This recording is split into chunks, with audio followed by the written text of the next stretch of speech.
IP. So if you're a writer or you just have an original story, how do you get that made when it seems like you're always optioning something? I like this question because I am manifesting the end of IP. Even though that's my company, it's like we do a lot of we do a lot of different things. Like I've talked about the kind of manga, that whole thing, big thing for us, and my show is based on a book, whatever.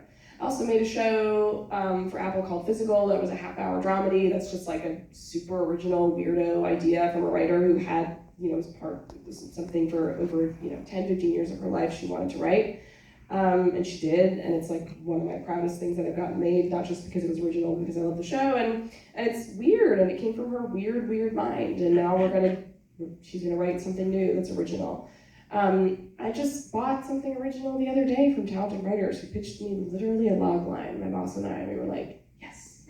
Because I'm desperate for it, and I think that writers are very talented storytellers, and this is not like an offense. Like, I'm happy to bring you a book. I think we've gotten into this weird like chicken and egg thing. Like, I'm supposed to bring you something, and you're supposed to want something from me, and no one's supposed to like give it up, But then I feel like now we've reached a point where like I think writers also want to write their own stories, and so we're interested in those as well.